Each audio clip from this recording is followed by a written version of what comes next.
Mi pregunta principalmente se basa en la encrucijada histórica en la que se encuentra Venezuela.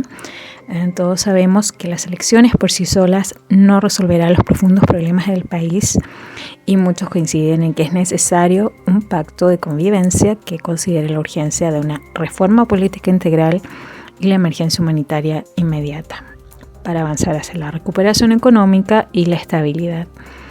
Por su parte, el periodismo, para cubrir precisamente estos temas, seguirá explorando los desafíos y responsabilidades frente a la libertad de prensa en el complejo contexto de las elecciones y la reconciliación política. ¿Cómo puede el periodismo contribuir a la construcción de una narrativa que favorezca la reconciliación y el entendimiento entre fracciones políticas opuestas? Y en el caso de una victoria para la oposición, ¿cómo garantizamos la libertad de prensa en un contexto de transición?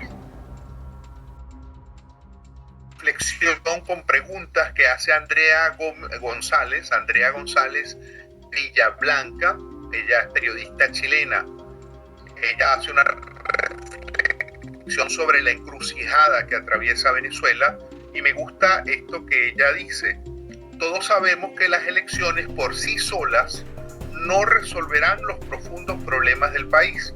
Y luego pasa a preguntarse si se ve factible, y eso se lo voy a preguntar a León, si se ve factible lo que aparece como necesario, que es un pacto de convivencia que considere las reformas políticas, la atención de la emergencia humanitaria.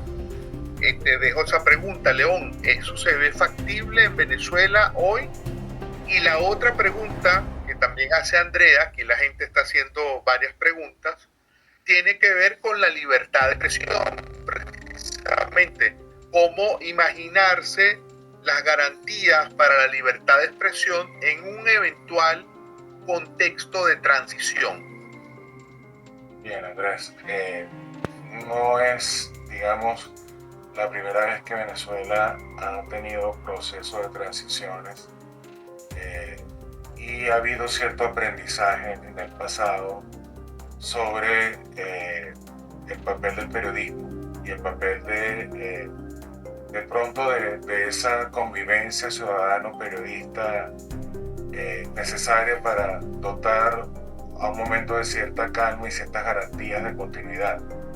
Yo creo, voy a citar un momento rápido, cuando por ejemplo hubo el trienio ADECO que entró Rómulo Gallegos, hubo medios que acusaron gravemente de muchas cosas al gobierno electo por Gallegos, electo en aquel momento de Acción Democrática.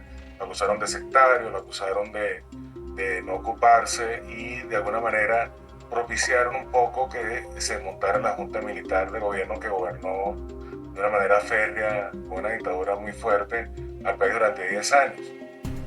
Cuando cae esa dictadura y entra el gobierno de Larrazábal, allí los medios y la sociedad en general sabían que la situación era peliaguda y de alguna manera, por ejemplo, dan un tratamiento muy particular a algunas insurrecciones que surgen en aquel momento para tratar de evitar que hubiese gobernabilidad democrática en Venezuela que condujera unas elecciones libres como la hubo para el primer gobierno de Rómulo Betancourt.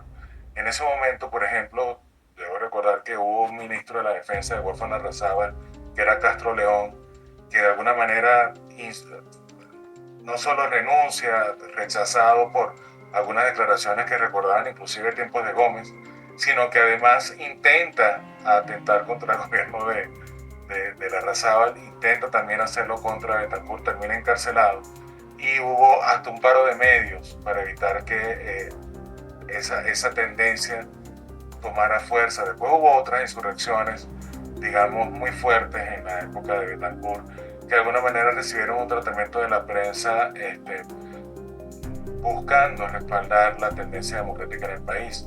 Ahora bien, sabemos que también cuando Hugo Chávez sube a la presidencia, de pronto en aquel momento del 98, con una alta popularidad y un cambio político muy fuerte con respecto al pasado, resulta que también desaparecen de pronto las virtudes de la democracia bipartidista. Y no es sino hasta de pronto, 10 años después, que la gente empieza a recordar con justicia los méritos de gente como Rómulo Betancourt, Rafael Caldera, Carlos Andrés Pérez. Recientemente se hizo un documental sobre las virtudes que tuvo, pero en aquel momento, de pronto, incluso periodistas como Jorge Ramos en Univisión, la prensa internacional, también consideraba que aquellos 40 años han sido de la más profunda corrupción. ¿Qué va a pasar? Va a pasar que creo que la sociedad en su conjunto debe haber aprendido algunas cosas del pasado y va a entender que para mantener la gobernabilidad de una transición se necesitaría ciertos acuerdos para permitir una narrativa de reconstrucción que dé los tiempos necesarios para satisfacer las tremendas y muy graves situaciones sociales que tenemos como país.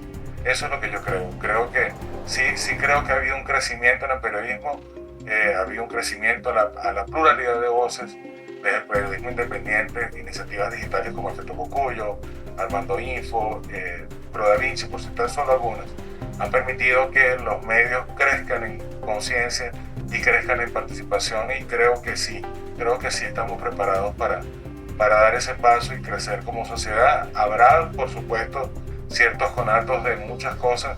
Seguro, como dicen los Meli, volarán las cucarachas, pero estoy seguro que hemos aprendido algunas cosas importantes con lo que ha pasado.